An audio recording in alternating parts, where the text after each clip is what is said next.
Salam.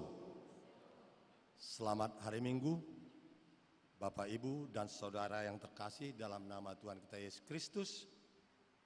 Kiranya damai sejahtera dari Allah Bapa yang akan menyertai kita untuk mengikuti ibadah kita pada pagi hari ini. Dan dengan hati yang sukacita, mari kita puji Tuhan, seraya kita mendengarkan firman Tuhan nantinya untuk menjadi bekal kehidupan kita di hari-hari yang mendatang. Untuk itu, mari kita ambil waktu sejenak untuk bersaat teduh.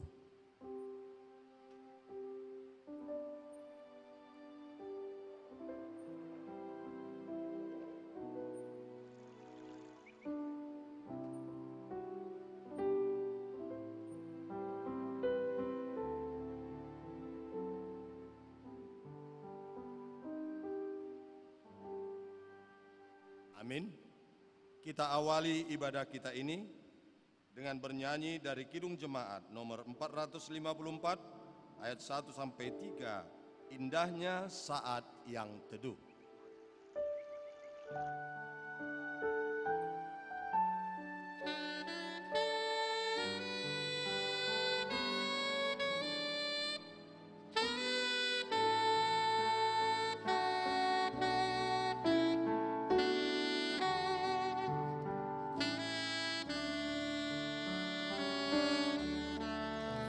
Indahnya saat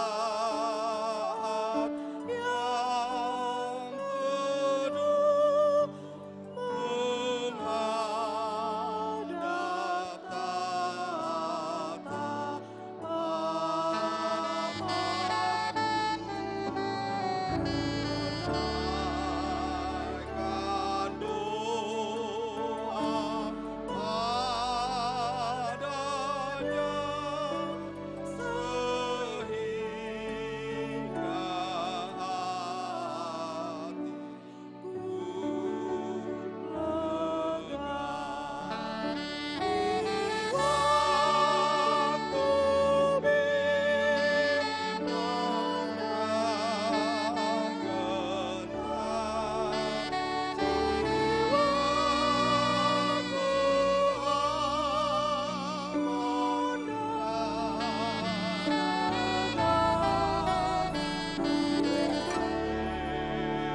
Di dalam nama Allah Bapa dan nama anaknya Tuhan Yesus Kristus dan nama Roh Kudus, Khalik langit dan bumi. Amin. Sendengkanlah telingamu kepadaku, bersegeralah melepaskan aku. Jadilah bagiku gunung batu tempat perlindungan, kubu pertahanan untuk menyelamatkan aku. Sebab engkau bukti batuku dan pertahananku, dan oleh karena namamu, engkau akan menuntun dan membimbing aku. Luputkanlah aku oleh karena keadilanmu. Haleluya. Haleluya. Haleluya. Haleluya.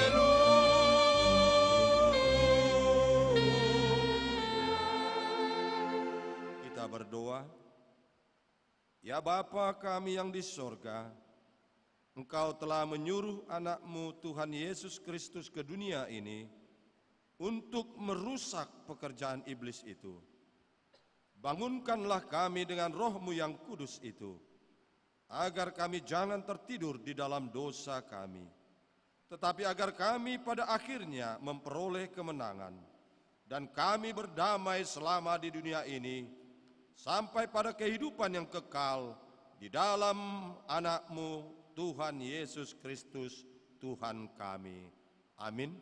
Jemaat duduk kembali. Kita puji Tuhan dari Kidung Jemaat nomor 457 ayat 1 dan 3. Ya Tuhan tiap jam.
Marilah kita mendengar firman Tuhan sebagai pendahuluan khotbah buat kita pada Minggu Seksagesima di pagi hari yang indah ini.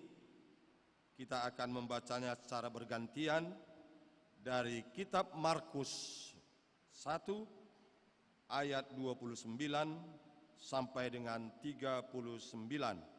Kita akan memecahnya secara responsoria. Demikian firman Tuhan. Yesus menyembuhkan ibu mertua Petrus dan orang-orang lain. Sekeluarnya dari rumah ibadat itu, Yesus dengan Yakobus dan Yohanes pergi ke rumah Simon dan Andreas. Ibu mertua Simon terbaring karena sakit demam. Mereka segera memberitahukan keadaannya kepada Yesus. Ia pergi ke tempat perempuan itu, dan sambil memegang tangannya, ia membangunkan dia, lalu lenyaplah demamnya.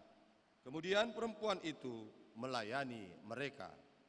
Menjelang malam, sesudah matahari terbenam, dibawalah kepada Yesus semua orang yang menderita sakit dan yang kerasukan setan.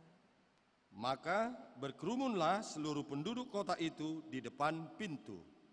Ia menyembuhkan banyak orang yang menderita bermacam-macam penyakit dan mengusir banyak setan. Ia tidak memperbolehkan setan-setan itu berbicara, sebab mereka mengenal Dia. Yesus mengajar di kota-kota lain. Pagi-pagi benar, waktu hari masih gelap, ia bangun dan pergi keluar. Ia pergi ke tempat yang sunyi dan berdoa di sana. Tetapi Simon dan kawan-kawannya menyusul Dia. Waktu menemukan Dia, mereka berkata, "Semua orang mencari Engkau." Jawabnya, "Marilah kita pergi ke tempat lain, ke kota-kota yang berdekatan, supaya di sana juga aku memberitakan Injil, karena untuk itu aku telah datang." Lalu pergilah ia ke seluruh Galilea dan memberitakan Injil dalam rumah-rumah ibadat mereka dan mengusir setan-setan. Sampai sedemikian jauh pembacaan firman Tuhan. Berbahagialah setiap orang yang mendengar firman Allah, yang menghayati serta mengamalkannya. Amin. Kita bernyanyi dari Kidung Jemaat nomor 27 ayat 1 dan 2, meski tak layak diriku.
Bapak Ibu yang terkasih, mari kita merenung sejenak tentang segala apa yang telah kita perbuat dan kita kerjakan di dalam kehidupan kita sehari-hari yang tidak menyenangi hati sesama kita umat manusia, terlebih Tuhan.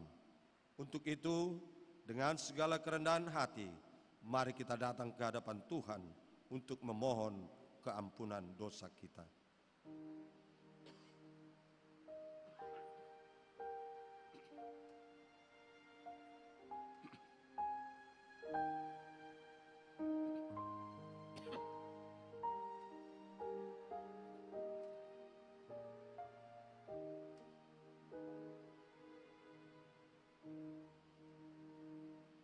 Bapa kami yang di sorga, di dalam nama Yesus Kristus Tuhan kami, Engkaulah Tuhan yang Maha Kuasa, Khalik langit dan bumi, dan sumber segala kebenaran dan keadilan untuk menghakimi umat manusia. Kami datang bersembah sujud di hadapan-Mu untuk menyesali dosa dan kejahatan kami, karena perbuatan dan pikiran kami yang melanggar hukum-Mu. Kami senantiasa menuruti godaan setan, hawa nafsu, dan tabiat kami yang jahat itu. Sepantasnyalah kami menerima ganjaran sesuai dengan kejahatan kami. Tetapi kami telah sadar akan kejahatan kami, sehingga kami datang ke hadapan-Mu untuk menyerahkan diri dan menyesali segala dosa kami. Tolong dan kasihanilah kami, ampunilah segala dosa dan kesesatan kami, dan suruhlah Roh-Mu yang kudus itu untuk menerangi pikiran dan jiwa kami, supaya kami dapat berbuat baik dan mematuhi segala kehendak-Mu di dalam kebenaran, sehingga kami beroleh hidup yang kekal di dalam pengasihan Tuhan Yesus Kristus, Tuhan kami. Amin. Janji Tuhan tentang pengampunan dosa. Tuhan adalah penyayang dan pengasih, panjang sabar, dan berlimpah-limpah kasih setianya. Tidak dilakukannya kepada kita setimpal dengan kesalahan kita. Seperti Bapa sayang kepada anak-anaknya, demikianlah Tuhan sayang kepada orang yang takut akan Dia. Segala kemuliaan bagi Allah di tempat yang maha tinggi. Amin. Jemaat duduk kembali. Kita bernyanyi dari Kidung Jemaat nomor 417 ayat 1 dan 2. Serahkan pada Tuhan.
Hukum Tuhan yang menjadi petunjuk hidup baru buat kita di minggu ini. Kami akan bacakan hukum Taurat yang pertama sampai dengan yang keempat. Demikian bunyinya. Hukum Taurat yang pertama. Akulah Tuhan Allahmu. Jangan ada padamu Allah lain di hadapanku. Jangan perbuat bagimu patung yang menyerupai apapun yang ada di langit atau yang ada di bumi atau yang ada di dalam air di bawah bumi untuk disembah atau dituruti. Jangan menyebut nama Tuhan Allahmu dengan sembarangan, sebab Tuhan akan menghukum orang yang menyia-nyiakan namanya. Hukum Taurat keempat, ingat dan kuduskanlah hari Sabat. 6 hari lamanya engkau akan bekerja dan melakukan segala pekerjaanmu. Tetapi hari ke-7 adalah hari Sabat Tuhan Allahmu. Maka jangan melakukan sesuatu pekerjaan, engkau atau anakmu laki-laki, atau anakmu perempuan, atau hambamu perempuan, atau hewanmu, atau orang asing yang berada di kediamanmu. Sebab 6 hari lamanya Tuhan menjadikan langit dan bumi, laut dan segala isinya. Dan Ia berhenti pada hari ke-7. Itulah sebabnya Tuhan memberkati hari Sabat dan menguduskannya. Demikian pembacaan hukum Tuhan. Mari kita bersama-sama memohon kekuatan dari Tuhan. Ya Allah Bapa kami, berikan kami kekuatan untuk melakukan yang sesuai dengan hukum-Mu. Amin. Kita puji Tuhan dari Kidung Jemaat nomor 341 ayat 1 dan 2, kuasa-Mu dan nama-Mu lah.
Marilah kita bersaksi, mengikrarkan pengakuan iman kita bersama jemaat pada segala abad di seluruh dunia ini.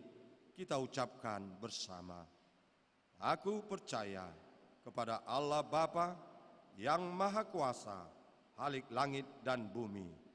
Aku percaya kepada Yesus Kristus, anaknya yang tunggal Tuhan kita, yang dikandung daripada Roh Kudus, lahir dari anak darah Maria, yang menderita di bawah pemerintahan Pontius Pilatus, disalibkan, mati dan dikuburkan, turun ke dalam kerajaan maut.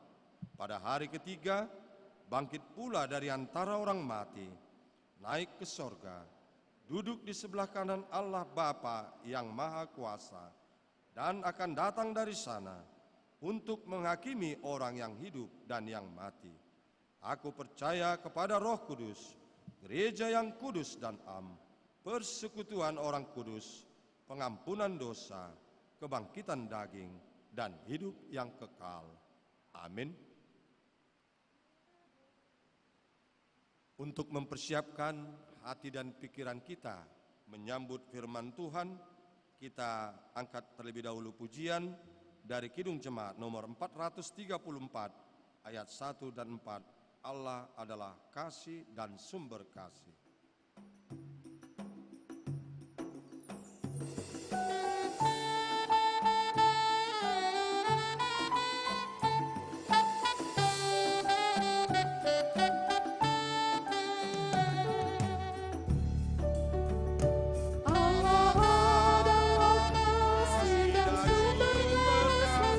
Ku tahu bagi firman-Nya Allah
Damai sejahtera dari Allah Bapa yang melampaui segala akal dan pikiran, kiranya menyertai hati dan pikiranmu masing-masing di dalam Kristus Yesus Tuhan kita. Amin. Shalom. Jemaat Tuhan yang terkasih, firman Tuhan yang menjadi khotbah dalam ibadah kita pada hari Minggu ini, Minggu Seksagesima, saya bacakan dari kitab Nabi Yesaya pasal 40 ayat 21 sampai dengan ayat 31. Demikian firman Tuhan. Tidakkah kamu tahu? Tidakkah kamu dengar? Tidakkah diberitakan kepadamu dari mulanya? Tidakkah kamu mengerti dari sejak dasar bumi diletakkan? Dia yang bertahta di atas bulatan bumi, yang penduduknya seperti belalang. Dia yang membentangkan langit seperti kain dan memasangnya seperti kemah kediaman. Dia yang membuat pembesar-pembesar menjadi tidak ada, dan yang menjadikan hakim-hakim dunia sia-sia saja. Baru saja mereka ditanam, baru saja mereka ditaburkan, baru saja cangkok mereka berakar di dalam tanah. Sudah juga ia meniup kepada mereka, sehingga mereka kering dan diterbangkan oleh badai seperti jerami. Dengan siapa hendak kamu samakan aku? Seakan-akan aku seperti dia, firman yang Maha Kudus. Arahkanlah matamu ke langit, dan lihatlah siapa yang menciptakan semua bintang itu, dan menyuruh segenap tentara mereka keluar, sambil memanggil nama mereka sekalian. Satu pun tiada yang tak hadir, oleh sebab ia Maha Kuasa dan Maha Kuat. Mengapa engkau berkata demikian, hai Yakub, dan berkata begini, hai Israel? Hidupku tersembunyi dari Tuhan, dan hakku tidak diperhatikan Allahku. Tidakkah kau tahu? Dan tidakkah kau dengar? Tuhan ialah Allah kekal yang menciptakan bumi dari ujung ke ujung. Ia tidak menjadi lelah dan tidak menjadi lesu, tidak terduga pengertiannya. Dia memberi kekuatan kepada yang lelah dan menambah semangat kepada yang tidak berdaya. Orang-orang muda menjadi lelah dan lesu, dan teruna-teruna jatuh tersandung. Tetapi orang-orang yang menanti-nantikan Tuhan mendapat kekuatan baru. Mereka seumpama Raja Wali yang naik terbang dengan kekuatan sayapnya. Mereka berlari dan tidak menjadi lesu. Mereka berjalan dan tidak menjadi lelah. Demikian firman Tuhan. Saudara-saudara yang dikasihi Tuhan Yesus Kristus, khotbah ibadah kita di pagi hari Minggu ini adalah tentang perilaku hidup umat Israel yang tidak setia kepada Allah yang Maha Kuasa dan yang Maha Kuat. Hidup umat Israel dikatakan tidak setia jika kita membaca ayat sebelumnya dalam perikop ini. Mereka mempercayai, menyembah dewa-dewa atau ilah-ilah lain yang tidak memiliki kekuatan dan kekuasaan sebagaimana Allah yang telah menciptakan langit dan bumi. Saudara-saudara yang dikasihi Kristus, akibat dari dosa, pelanggaran, dan ketidaksetiaan umat Israel, Allah menghukum mereka melalui Raja Nebukadnezar yang berkuasa di Mesopotamia pada saat itu, sehingga bangsa Israel menjadi bangsa yang tertawan, bangsa yang diperbudak di tengah-tengah bangsa Babel. Bapak Ibu saudara-saudara yang dikasihi Kristus, tentu jika kita merenungkan bahwa kehidupan orang-orang yang menjadi budak itu tidak akan pernah memiliki kebahagiaan di dalam kehidupannya. Penderitaan demi penderitaan itulah yang selalu menyelimuti kehidupan mereka. Hal itulah yang dialami oleh umat Israel di tengah-tengah pembuangan bangsa Babel. Pertanyaannya adalah, apakah Allah tidak mengasihi mereka lagi? Saudara-saudara yang dikasihi Kristus, Allah sungguh-sungguh mengasihi umatnya, sekalipun mereka menjadi bangsa yang diperbudak di Babel. Di dalam kitab Mazmur 103 ayat 8 dan 9 dikatakan, Tuhan adalah penyayang dan pengasih, panjang sabar dan berlimpah kasih setia. Tidak selalu ia menuntut dan tidak untuk selama-lamanya ia mendendam. Oleh karena itu saudara-saudara yang dikasihi Kristus, di dalam perikop ini kita akan menemukan bagaimana sesungguhnya kasih setia Allah yang kekal bagi umatnya. Saudara-saudara yang dikasihi Kristus, dalam perikop khotbah ibadah kita pada minggu ini, ada dua hal yang mau disampaikan oleh firman Tuhan kepada kita tentang bagaimana kuasa dan kekuatan Allah di tengah-tengah dunia ini. Di dalam perikop ini, lewat Nabi Yesaya, Allah mengingatkan umat Israel mereka disuguhkan dengan pertanyaan-pertanyaan. Tidakkah kamu tahu? Tidakkah kamu dengar? Tidakkah diberitahukan kepadamu dari mulanya? Tidakkah kamu mengerti dari sejak dasar bumi diletakkan? Dia yang bertata di atas bulatan bumi, yang penduduknya seperti belalang.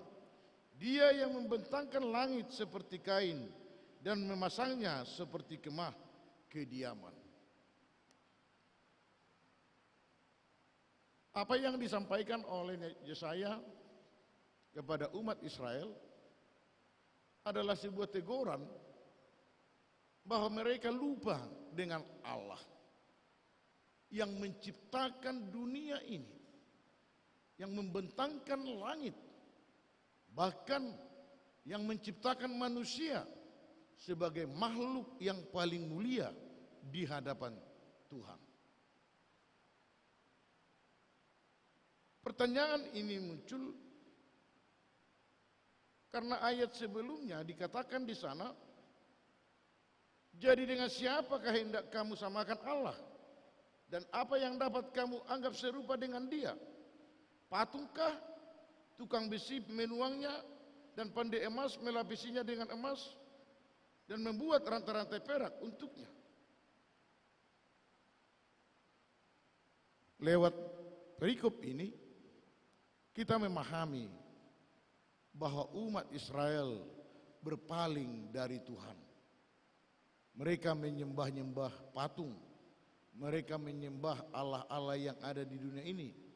Mereka membuat Allah cemburu oleh karena pelanggaran mereka.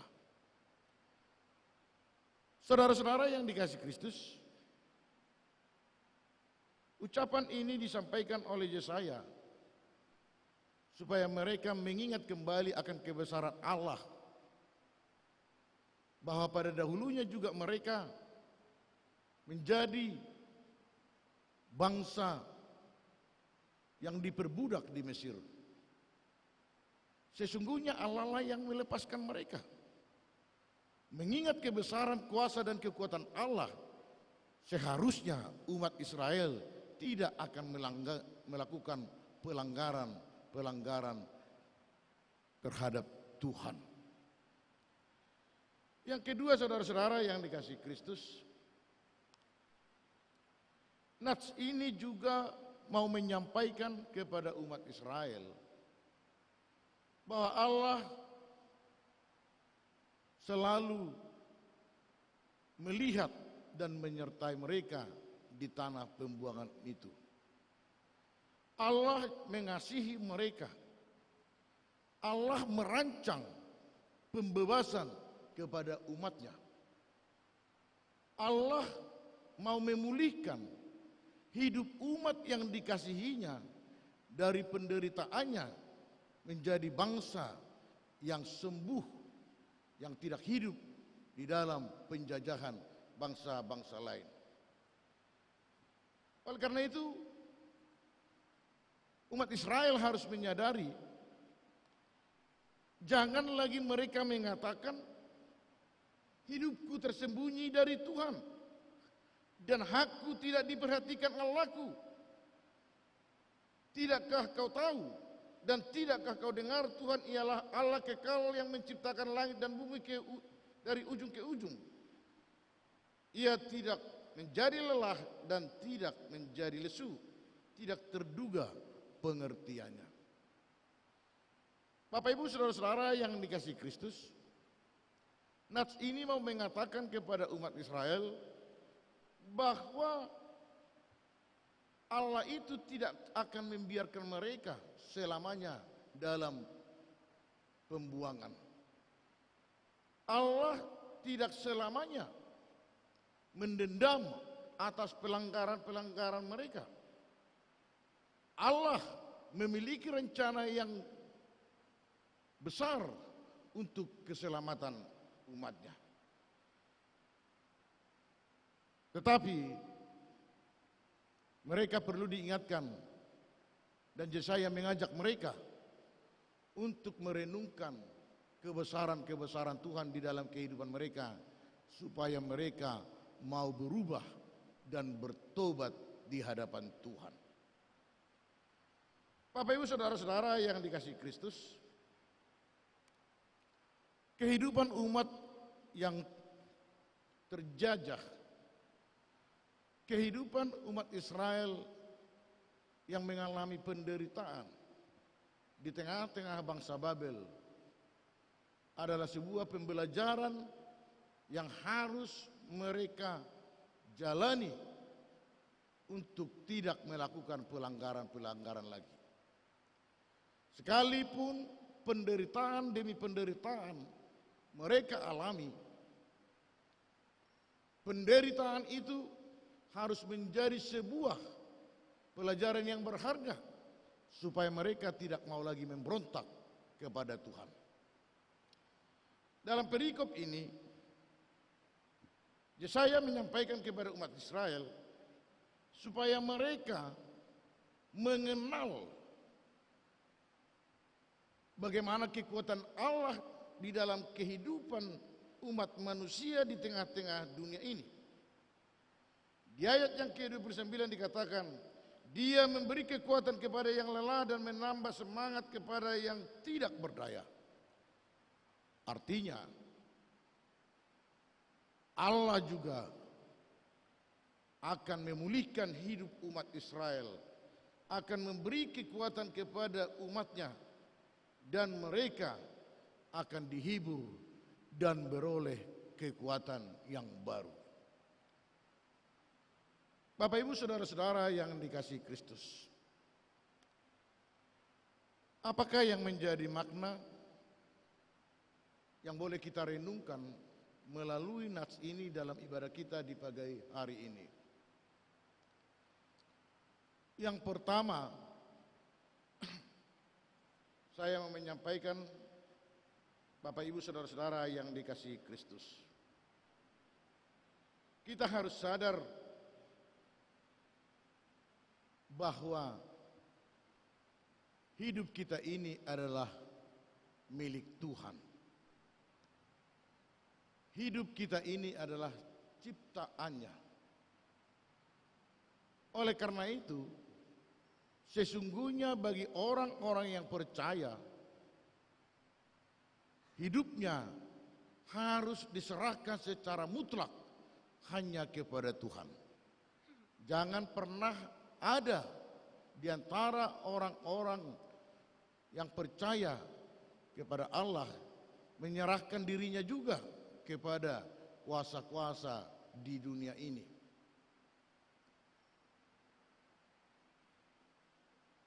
Yang kedua, Bapak Ibu saudara-saudara yang dikasihi Kristus,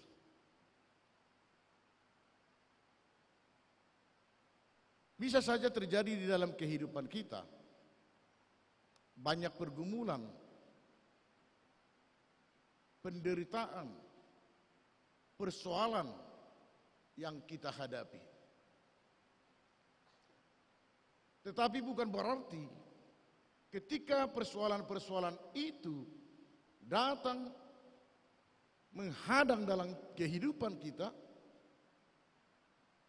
kita akan mengatakan, Tuhan itu jauh dari aku. Tuhan itu tidak melihat pergumulanku.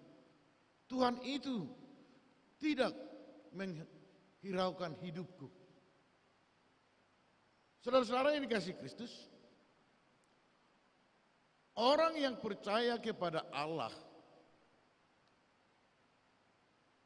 tidak patut bersungut-sungut, tidak patut putus asa, tidak patut mengatakan sesuatu yang tidak benar terhadap Allah.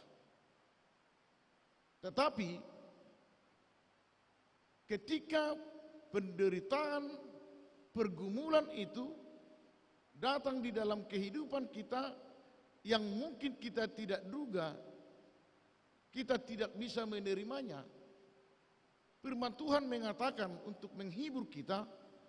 Dalam kitab Roma 12 ayat 12 dikatakan, bersukacitalah dalam pengharapan,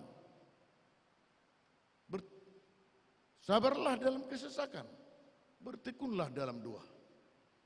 Hidup orang yang percaya kepada Allah tidak akan pernah kehilangan pengharapan. Dalam pengharapan itu kita juga dituntut untuk ada kesabaran. Lewat dua-dua kita, kalaupun kita harus menghadapi banyak pergumulan, di waktu yang tepat yang diinginkan oleh Tuhan, doa kita akan terjawab. Pergumulan-pergumulan itu akan terlepas dari hidup kita masing-masing. Amin. Kemudian Bapak Ibu saudara-saudara yang dikasihi Kristus, Hidup orang yang percaya akan selalu menanti-nantikan Tuhan. Di ayat yang terakhir tadi di dalam nats ini dikatakan, tetapi orang-orang yang menanti-nantikan Tuhan mendapat kekuatan baru, mereka seumpama Raja Wali yang naik terus dengan kekuatan sayapnya. Mereka berlari tidak menjadi lesu, mereka berjalan dan tidak menjadi lelah. Ada hal yang menarik dalam ayat 31 ini. Orang yang percaya itu digambarkan seumpama Raja Wali. Saudara-saudara yang dikasihi Kristus, saya hanya boleh melihat Raja Wali ini secara dekat lewat YouTube. Ternyata Raja Wali bisa berumur sampai 70 tahun. Tetapi di usia tertentu dia mengalami penurunan daya geraknya, daya hidupnya. Kenapa? Karena di usia tertentu paruhnya ini akan semakin panjang dan membengkok sampai ke leher. Kemudian kukunya juga tidak tajam lagi. Artinya untuk melanjutkan hidupnya, cengkramannya sudah tidak bisa lagi untuk mencari makan atau mangsanya. Kemudian sayapnya, bulu-bulunya akan semakin tebal, akan menghambat dia terbang lebih tinggi. Tetapi ketika burung Raja Wali mengalami masa-masa seperti itu, katakanlah itu menjadi persoalan dalam hidupnya, dia akan berusaha naik ke bukit-bukit berbatu.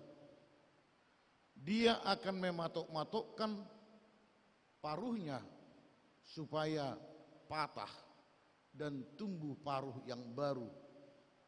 Artinya paruh yang baru itu akan lebih tajam untuk mencari makannya. Kemudian kukunya juga akan digosok-gosokkan karena kuku yang telah tumpul supaya boleh tajam lagi. Kemudian sayapnya yang sudah menjadi beban bagi dia oleh karena bulu-bulunya, dia akan mematok bulu-bulunya ini supaya ada tumbuh bulu-bulu yang baru. Bapak Ibu Saudara-saudara yang dikasihi Kristus, ketika itu semua bisa dialaminya, dia akan bisa terbang lebih tinggi dan lebih tinggi lagi. Saudara-saudara yang dikasihi Kristus, orang yang percaya bukan berarti terlepas dari segala pergumulan. Orang yang percaya akan selalu menghadapi banyak persoalan. Tetapi orang yang percaya itu akan selalu berhikmat bagaimana dia keluar dari pergumulan-pergumulan itu. Keluar dari pergumulan itu juga dia harus mengalami beberapa tahap proses yang harus dilalui dengan banyak penderitaan. Tetapi dengan pengharapan, dengan iman, dengan ketekunan dan doa, setiap orang yang percaya itu akan melaluinya karena Allah yang menguatkan dan Allah yang menolong dan menyertainya. Amin. Bapak Ibu Saudara-saudara yang dikasihi Kristus, kekekalan Allah itu akan boleh kita lihat ketika Allah tidak pernah membiarkan kita hidup di dalam berbagai persoalan-persoalan. Dia akan hadir pada waktunya untuk selalu menolong dan membebaskan kita dari pergumulan-pergumulan hidup ini. Pertanyaannya sekarang, adakah di antara kita yang tidak memiliki pergumulan? Adakah di antara kita yang tidak memiliki persoalan? Bahkan mungkin penderitaan demi penderitaan bisa saja terjadi di dalam kehidupan kita. Tetapi penderitaan itu, pergumulan itu jangan jadi beban atau menjadi sebab yang membuat kita jauh dari Tuhan. Tidak jarang kan seperti orang Israel yang mengatakan bahwa Tuhan itu tersembunyi dari aku. Tidak jarang dari antara kita juga mau mengatakan itu. Tetapi nas ini mengatakan pada hari ini kepada kita bahwa Tuhan itu sungguh-sungguh mengasihi kita.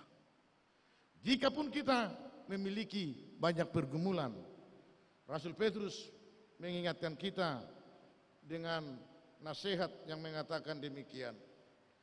Serahkanlah segala kekhawatiranmu kepadanya sebab ia yang memelihara kamu. Artinya hidup kita tidak pernah terlepas dari kuasa dan kekuatan Tuhan. Oleh karena itu Bapak Ibu Saudara-saudara yang dikasihi Kristus, lewat perikop ibadah khotbah ibadah kita pada hari ini mengingatkan kita kepada ajaran Tuhan Yesus supaya kita kuat dalam pergumulan-pergumulan ini. Kita juga diajar untuk selalu berdoa. Dalam kitab Injil Matius 21 ayat 22 dikatakan, dan apa saja kau minta dalam doa dengan penuh kepercayaan, kamu akan menerimanya. Tuhan itu setia dengan janjinya. Tuhan itu setia dengan ucapannya. Tuhan itu akan selalu mewujudkan permohonan-permohonan kita yang kita sampaikan lewat doa. Oleh karena itu, biarlah kita memusatkan hati dan pikiran kita hanya kepada kuasa Tuhan yang kekal.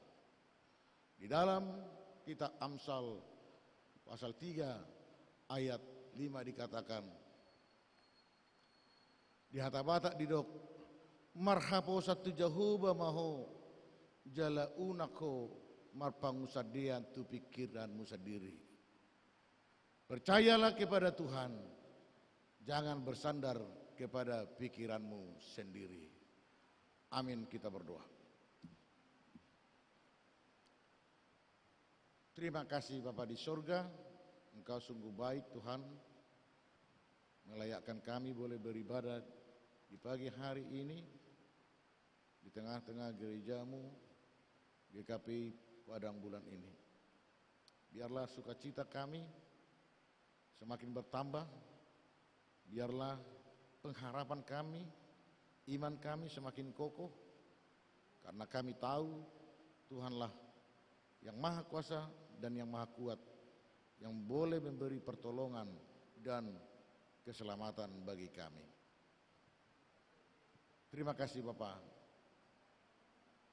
Biarlah firman-Mu menjadi berkat bagi kami semua, yang menjadi santapan rohani kami di pagi hari di minggu yang Tuhan kuduskan ini. Biarlah Tuhan melihat semua pergumulan-pergumulan jemaat-Mu. Biarlah pertolongan dari Tuhan hadir bagi seluruh jemaat-Mu yang menghadapi banyak pergumulan atau mungkin dalam penderitaan. Jangan biarkan Tuhan jemaat-jemaat-Mu ini hidup dalam keputusasaan, tetapi kuatkanlah mereka Tuhan lewat pengharapan dan iman mereka, supaya mereka semua menyerahkan segala pergumulan dan kekhawatirannya hanya kepada Tuhan. Karena di dalam Tuhanlah kami beroleh sukacita dan kedamaian. Terima kasih Bapa, di dalam nama Yesus Kristus kami berdoa dan mengucap syukur. Amin.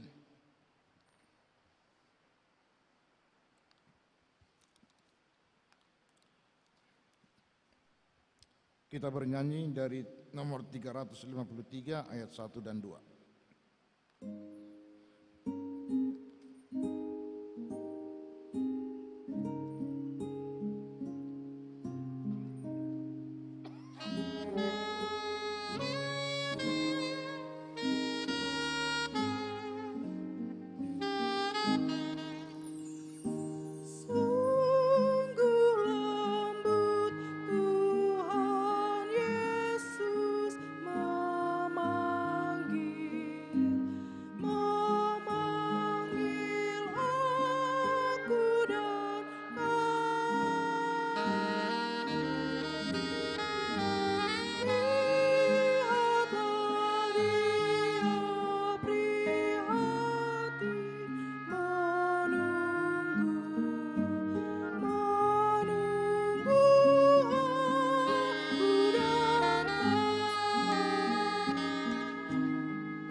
Firman Tuhan menghantarkan kita untuk menyerahkan persembahan kehadapannya dari kitab 1 Tawarik 16 ayat yang ke-29, demikian firman Tuhan. Berilah kepada Tuhan kemuliaan namanya, bawalah persembahan dan masuklah menghadap Dia, sujudlah menyembah kepada Tuhan dengan berhiaskan kekudusan. Kita serahkan persembahan kita.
jemaat kami undang untuk bangkit berdiri.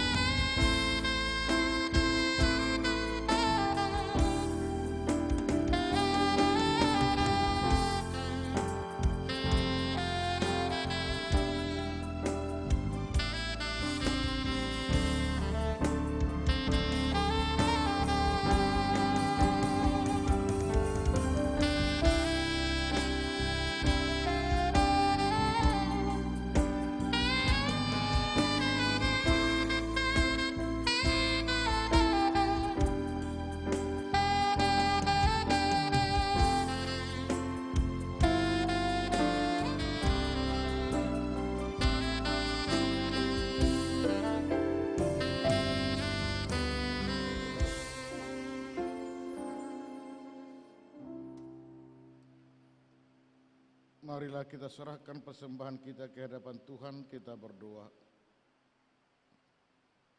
Ya Allah Bapa kami yang ada di sorga, kami mengaku dengan setulus hati Engkaulah sumber segala berkat dan karunia dalam hidup kami. Di sini kami mempersembahkan kurban syukur kami kepadamu. Terimalah persembahan umat-Mu dan berkatilah menjadi alat kesaksian, persekutuan dan pelayanan jemaat-Mu ini. Jadikanlah hidup kami persembahan yang berkenan kepadamu, dan pakailah hidup kami untuk turut menghadirkan tanda-tanda kerajaan-Mu, kasih, keadilan, damai sejahtera, dan sukacita.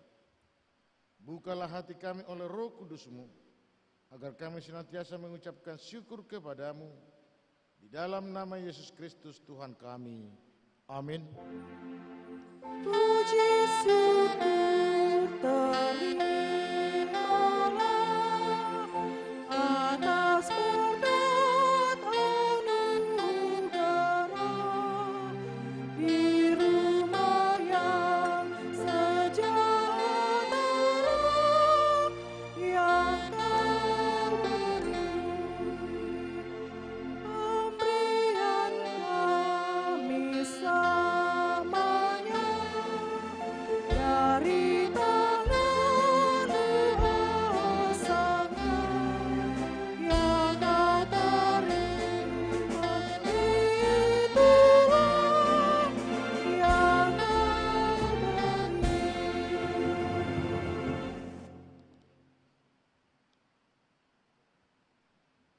Bapa kami yang di sorga, dikuduskanlah namamu, datanglah kerajaan-Mu, jadilah kehendak-Mu di bumi seperti di sorga.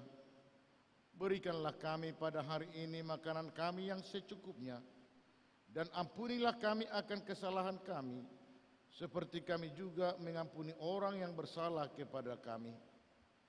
Dan janganlah membawa kami ke dalam pencobaan, tetapi lepaskanlah kami dari yang jahat.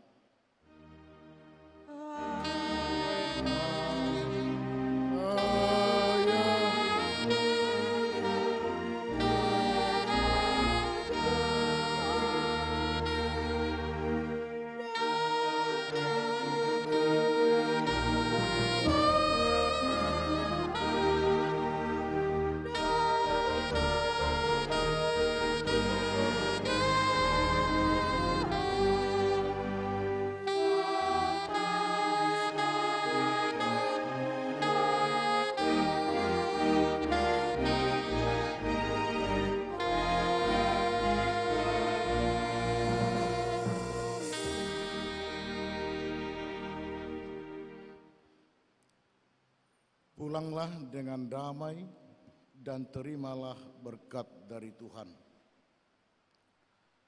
Tuhan memberkati engkau dan melindungi engkau.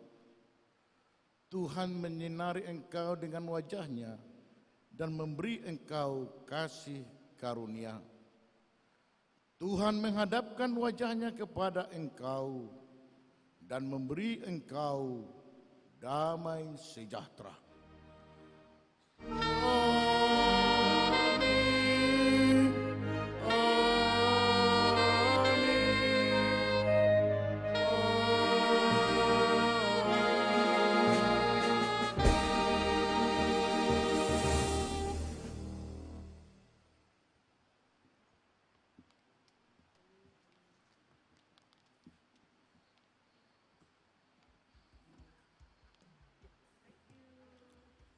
Shalom.